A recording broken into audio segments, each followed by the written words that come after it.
സ്ഥാനാർത്ഥി നിർണയം മുതൽ പ്രചാരണം വരെ ഓരോ ഘട്ടത്തിലും വിവാദങ്ങളും ആരോപണങ്ങളും നിറഞ്ഞു നിൽക്കുകയാണ്. പാലക്കാട് UDF സ്ഥാനാർത്ഥിയായി രമേശ് പിഷാരടി എത്തിയതോടെ തെരഞ്ഞെടുപ്പ് ആവേശത്തിനോടൊപ്പം ഗ്ലാമർ പരിവേഷവും കൈവന്നിരിക്കുകയാണ്.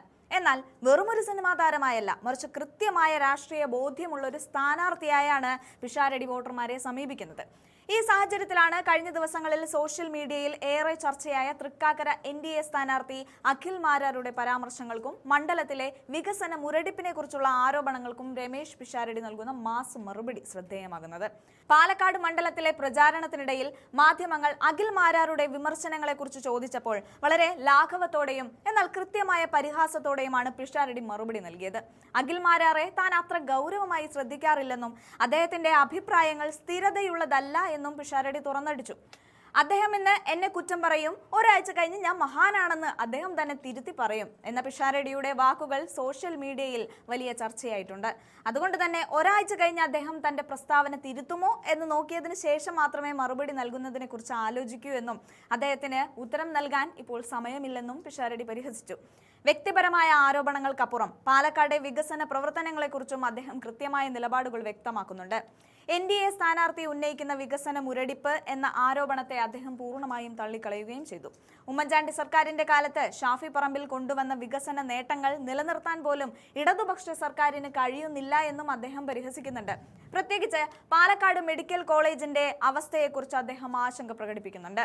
ഒരു മെഡിക്കൽ കോളേജ് വന്നിട്ട് പോലും അത് വേണ്ട രീതിയിൽ മെയിൻറ്റെയിൻ ചെയ്യാതെ ജില്ലാ ആശുപത്രികളിലേക്ക് റെഫർ ചെയ്യേണ്ടി വരുന്ന സാഹചര്യം ഈ സർക്കാരിന്റെ പരാജയമാണെന്ന് പിഷാരടി ചൂണ്ടിക്കാട്ടി. ഏതെങ്കിലും വികസനം നടപ്പിലാക്കിയാൽ അതിന്റെ ക്രെഡിറ്റ് UDFന് പോകുമോ എന്ന ഭയമാണ് ഇടതുപക്ഷ സർക്കാരിനെന്നും അദ്ദേഹം പറഞ്ഞു. പ്രചാരണ രംഗത്തെ ഫ്ലക്സുകളുടെ കുറവിനെ കുറിച്ച് ചോദിച്ചപ്പോൾ സിനിമാ ശൈലിയിലുള്ള ഒരു മറുപടിയാണ് അദ്ദേഹം നൽകിയത്.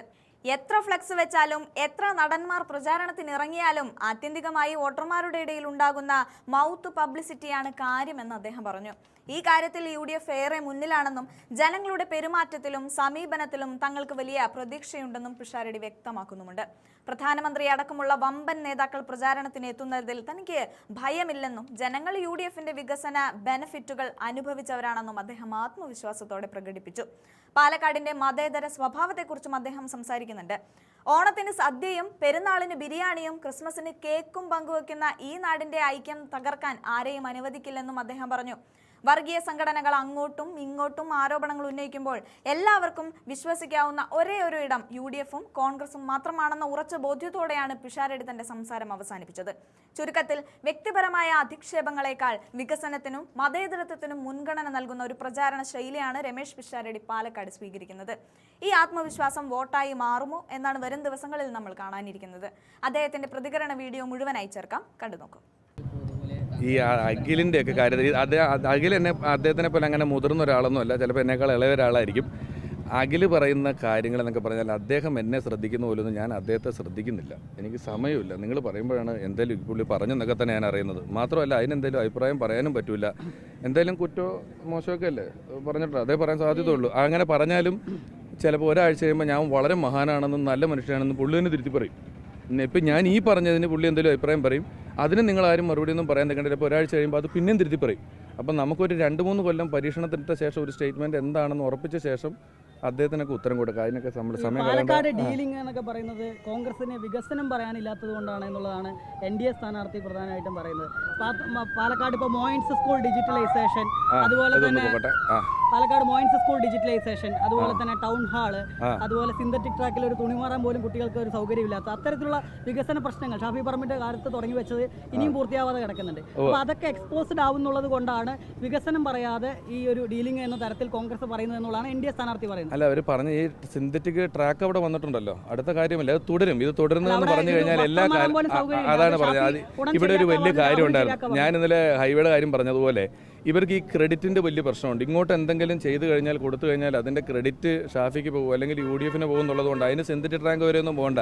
ഇവിടെ 2 മുഖ്യമന്ത്രിമാരെ കൊടുത്തിട്ടുള്ള ഒരു ജില്ലയാണ് പാലക്കാട് ജില്ല. ആ പാലക്കാട് ജില്ലയിൽ ഒരു മെഡിക്കൽ കോളേജ് വന്നത് UDF സർക്കാരിന് ഉമ്മൻചാണ്ടി സാറിൻ്റെ കാലത്ത് ഷാഫി കൊണ്ടുവന്നിട്ടുള്ള മെഡിക്കൽ കോളേജാണ്. ആ മെഡിക്കൽ കോളേജ് കൊണ്ടുവന്ന കാലത്ത് നിന്ന് ഇവർ അതുപോലെ മെയിൻറ്റെയിൻ ചെയ്യുകയാണ്. ഇനി ഒരുപക്ഷെ ജില്ലാ ഹോസ്പിറ്റലിലോട്ട് റെഫർ ചെയ്യേണ്ടി വരുന്ന ഒരു മെഡിക്കൽ കോളേജ് ഇവിടെയാണുള്ളത്. എന്താണ് കാരണം? എന്തെങ്കിലും ഇവിടെ കൊടുത്തു പോയാൽ അതിൻ്റെ ക്രെഡിറ്റ് UDFനായി പോകുമോ എന്നുള്ളൊരു പേടി കൊണ്ട് തോന്നുന്നതാണ്.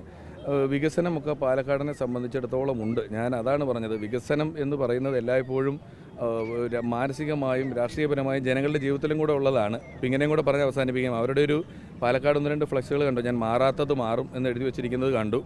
ഇവിടെ നമ്മൾ ഓണത്തിന് സദ്യയും പെരുന്നാളിന് ബിരിയാണിയും ക്രിസ്മസിന് കേക്കുമൊക്കെ പങ്കുവെക്കുന്ന ഒരു സ്വഭാവം ഈ ഒരു നിയോജക മണ്ഡലത്തിനുണ്ട്. അത് മാറണ്ട, അത് മാറാതെ തന്നെ ഇരിക്കട്ടെ, അത് തുടരും. ഞാനിവിടെ വരുന്നതിന് മുമ്പ് തന്നെ നല്ല കണക്ഷൻ ഉള്ളതാണ് പാലക്കാടായിട്ട്. എനിക്ക് അങ്ങനെ തീരെ കണക്ഷൻ ഇല്ലാത്തൊരു സ്ഥലമായിരുന്നെങ്കിൽ ഞാനൊരു പക്ഷേ നേതൃത്വം എന്നോട് ഇത് ആവശ്യപ്പെടുമ്പം അത് ശരിയാവില്ല, എനിക്ക് പറ്റില്ലെന്ന് പറഞ്ഞു പോയേനെ. എനിക്ക് നല്ല കണക്ഷനുള്ള സ്ഥലമാണ്, ഒരു കുഴപ്പമില്ല.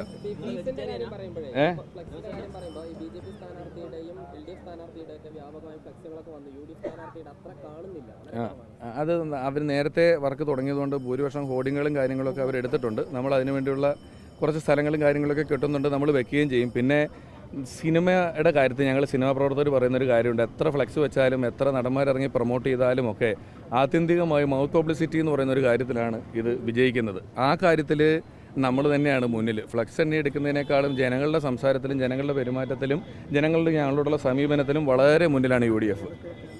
പ്രധാനമന്ത്രി വരുന്നുണ്ട് NDA സ്ഥാനാർത്ഥിക്ക് വേണ്ടി പാലക്കാട്. അപ്പോൾ വലിയ വലിയ ആളുകളൊക്കെ വരുന്ന പ്രചാരണം നടത്തുമ്പോൾ എങ്ങനെയാണ്? ഞാൻ അതാ പറഞ്ഞ, ആര് പറഞ്ഞാലും ഇത് മൗത്ത് പബ്ലിസിറ്റി എന്ന് പറയുന്നൊരു കാര്യം അതിനപ്പുറത്തുണ്ടല്ലോ. അതുകൊണ്ട് ജനങ്ങൾക്ക് കാര്യങ്ങൾ വളരെ വ്യക്തമായിട്ട് അറിയാം. ഇവിടെയുള്ള ജനങ്ങൾ അതിൻ്റെ UDFൻ്റെ ഭരണത്തിൻ്റെ ബെനിഫിറ്റ് അനുഭവിച്ചിട്ടുള്ള ആളുകളാണ്. അതുകൊണ്ട് തന്നെ അങ്ങനെയൊന്നും എനിക്കൊരു ഒരു ഭയവുമില്ല. ഇതിനു മുമ്പും ഇവിടെ വന്നിട്ടുണ്ടല്ലോ പല പ്രചരണത്തിനുമൊക്കെ. അതുകൊണ്ട് അതൊരു വലിയ ഭയക്കേണ്ട കാര്യമൊന്നുമല്ല.